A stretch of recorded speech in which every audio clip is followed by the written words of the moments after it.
In case you're wondering, yes, face mask is still mandatory on public transportation in Malaysia, and even if it's not, it's just good sense to put it on when you're in a crowded space. It doesn't take much effort to, just take simple steps to protect each other, just to prevent the possibility of another lockdown in the future.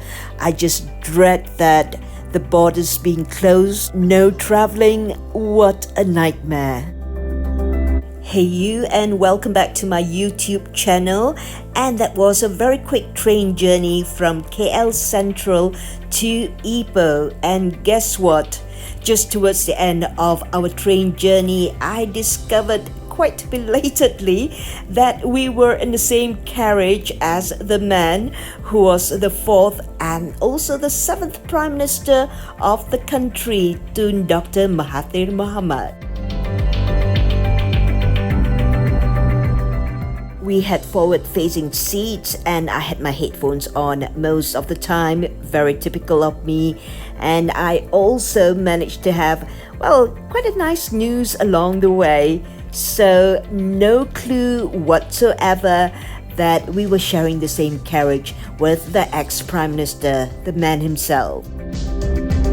I don't understand this, and it's a little bit unfair. The train first stopped right in front of the main arrival hall, but only Dr. Mahathir and his entourage were allowed to disembark from it. And after that, get this, they pulled the train further down the line, and eventually the rest of us plebs were allowed to disembark.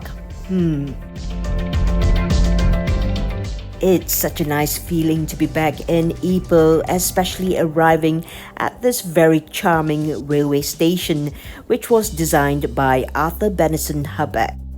He was one of the main architects in the Public Works Department of the Federated Malay States, and he was also responsible for the architecture of Masjid Jamek in Kuala Lumpur and the Kuala Lumpur railway station. My favorite kacang putih stall is open today. I'm so happy. I just couldn't understand why, but last time I visited, it wasn't open and I ended up being so disappointed. I'm really chuffed. Got a couple of bags of kacang putih and now onwards to our hotel.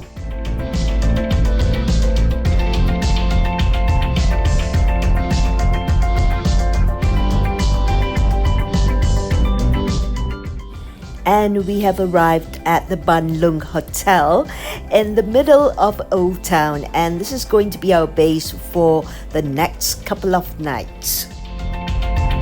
This is the very first time we are checking into BAN LOONG Hotel, and if you're coming to Ipoh, if you're looking for a place to stay in the Old Town, which in itself is a very good idea, but there is certainly a lack of choices of boutique hotels to choose from. A quick recap on the accommodations we have stayed in Ipoh. On previous occasions, I've stayed in Sarang Palo. That's quite a nice place in itself, and I've created a vlog on it. So if you were to go on to my YouTube channel and onto my Ipoh playlist, you'll find my vlog on Sarang Palo somewhere in there. And the room rate in Sarang Palo appeared to have gone northwards by quite a fair bit actually, after the COVID restrictions had been lifted. Also, do check out my previous vlog on Sekeping Kong Hing, which is located a stone's throw away from the Yasmin Ahmad Museum, and I do really like that place.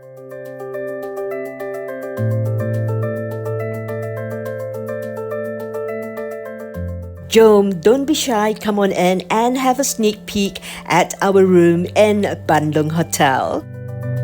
I do like the concept of raw brick walls and the roughly concealed wirings on the walls, very industrial chic. I don't know about you, but I rather have this instead of having to face gaudy wallpapers. We have twin beds here and they appear to be a little bit close together, but never mind. Usually we don't even switch on the telly to check whether it's really working. Ban Loong Hotel is located in a very old shop lot, so the ceiling is actually fairly high compared to a standard hotel room. There, look at the height of the ceiling, so I guess it might take a little while more for the aircon to work its magic. And here is the bathroom. It looks pretty standard.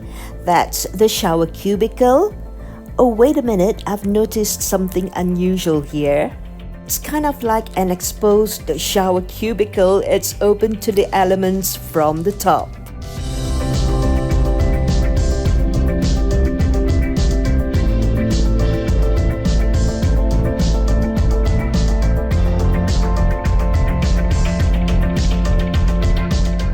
Well, as long as the bathroom is clean and the shower is not just a little trickle, I'm happy with it. Well, for the price I paid for anyway. You know me, I absolutely adore heritage buildings and heritage hotels. Well, look at this. The height of the ceiling is simply amazing. Oh yes, I found two window-like openings, but they don't appear to open out to anywhere. They don't have a view.